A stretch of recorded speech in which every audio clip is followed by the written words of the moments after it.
waktu terjadinya hujan itu berubah atau bergeser dari yang seharusnya hujan di darat itu sore hari, kini pagi-pagi hari sudah hujan. Dan hujannya ini bukan hujan yang gerimis ya, tapi hujan yang intensitasnya langsung tinggi, deras. Dan itu sudah secara rutin kita alami seminggu terakhir, terutama yang tinggal di wilayah Jakarta atau Jabodetabek, Bandung, dan seterusnya ya, bahkan juga di wilayah-wilayah lain di Jawa begitu.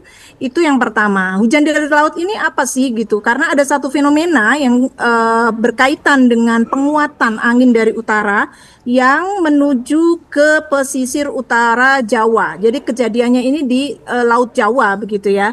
Penguatan angin dari utara itu disebut juga dengan fenomena change atau tadi sudah disebut seruak dingin yang melintasi ekuator dan menyebabkan angin menjadi sangat kuat menuju ke wilayah darat begitu.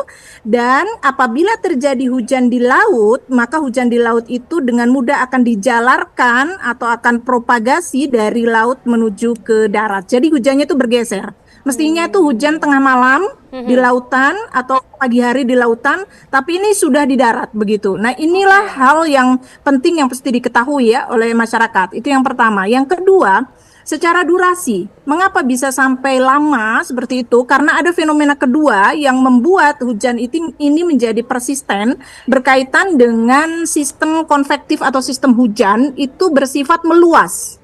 Jadi meluas ini artinya ada sesuatu yang sangat besar, gangguan cuaca yang memicu sehingga pembentukan sistem hujan yang terjadi di laut itu bukan hujan lokal yang biasa-biasa saja, tapi mengalami perluasan gitu ya. Dan ini dipicu oleh badai tropis 91S yang sekarang berada di selatan Nusa Tenggara Barat. Sehingga ini mengaktifasi sistem hujan yang ada di laut itu menjadi semakin luas dengan berbagai fitur atau struktur begitu ya, yang disertai dengan angin kencang karena di sana ada pola-pola badai yang terbentuk dan secara cepat dia bisa bergerak menuju ke darat. Sehingga terutama wilayah yang paling rentan dalam hal ini adalah wilayah di pesisir. Baik itu di pesisir utara maupun di selatan, semua ya sepanjang di Pulau Jawa ini gitu karena fenomena hujan dari laut ini. Kemudian yang kedua, hal yang perlu diwaspadai juga adalah pembentukan badai tropis ini 91S karena lokasi pusaran badainya itu sangat dekat dengan Pulau Sumba dan ada kecenderungan bergerak ke timur.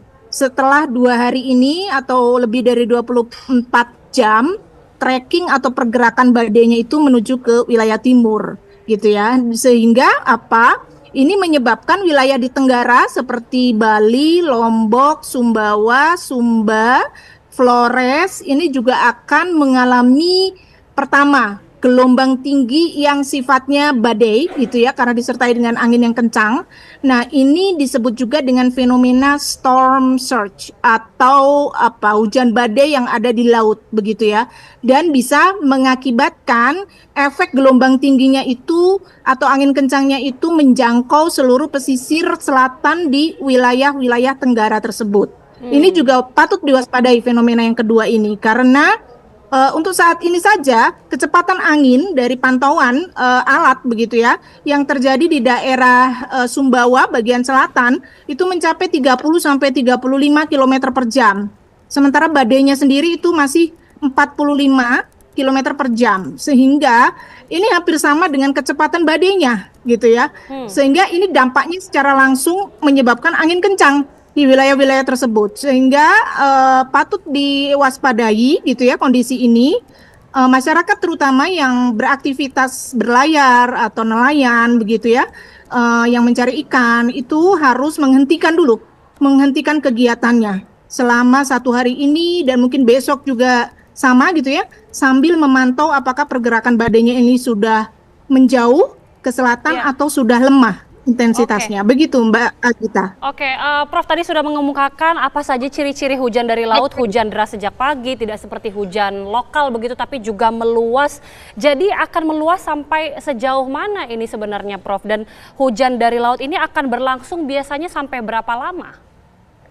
Ya, konsistensi dari fenomena tersebut itu diprediksikan sampai tanggal 25 begitu ya. 25, 26 kemudian dia melemah angin dari utara ini. Nah, seiring dengan melemahnya angin dari utara, seharusnya fenomena hujan di lautan yang menuju ke darat ini sudah mulai berkurang begitu ya.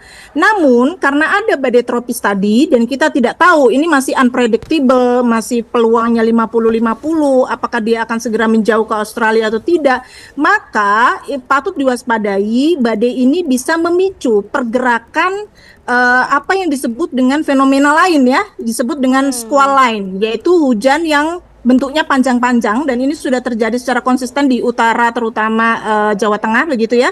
Di utaranya Pekalongan, Semarang, Demak, Pati, sehingga mengalami banjir luar biasa beberapa hari ini, itu dipicu oleh fenomena squall line tadi gitu. Jadi hujan deras banget disertai angin kencang terjadi di laut dan bentuknya panjang.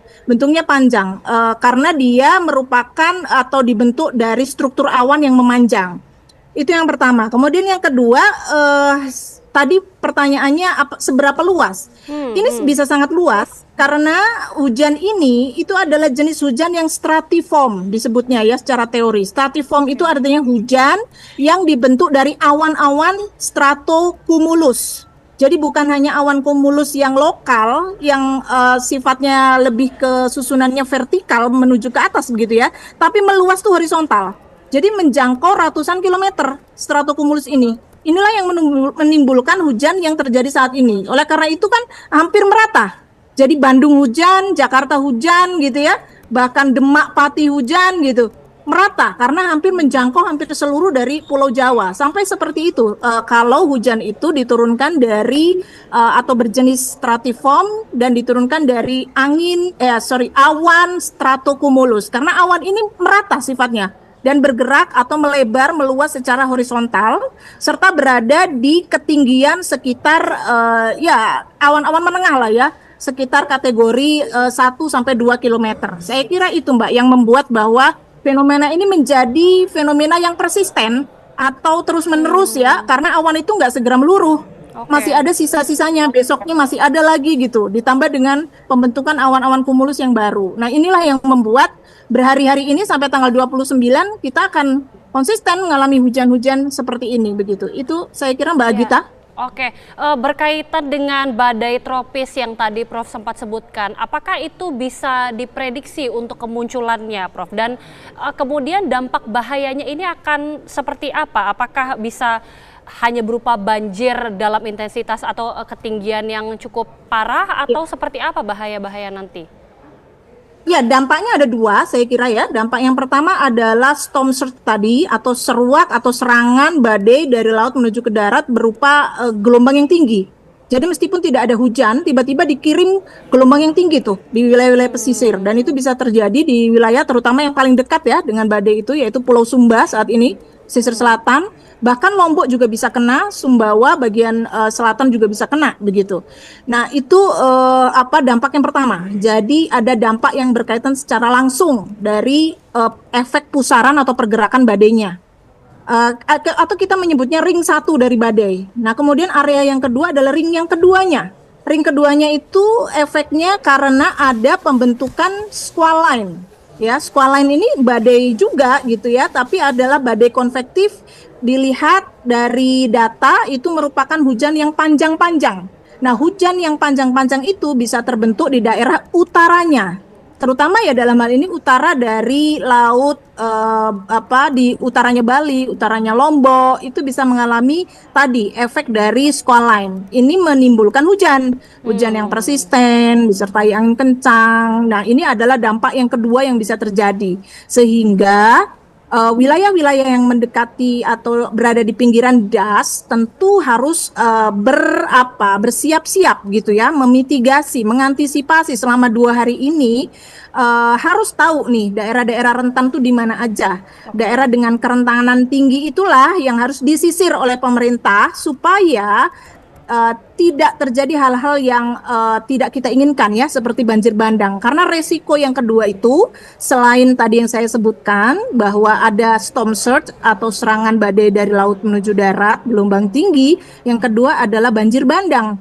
inilah yang efeknya mungkin akan lebih parah begitu ya, sehingga kita patut untuk mengantisipasi kondisi ketika hujan tidak berhenti-henti selama lebih dari 3 jam dan sangat deras gitu ya, itu harus kita antisipasi daerah-daerah dekat das itu. Atau yang selama ini sudah diketahui bahwa di situ peluangnya tinggi untuk terjadi banjir bandang. Saya kira itu Mbak yang harus dilakukan oleh pemerintah 2 hari ini gitu ya, sebelum prediksinya badai tropis tadi akan menjauh ke selatan menuju Australia.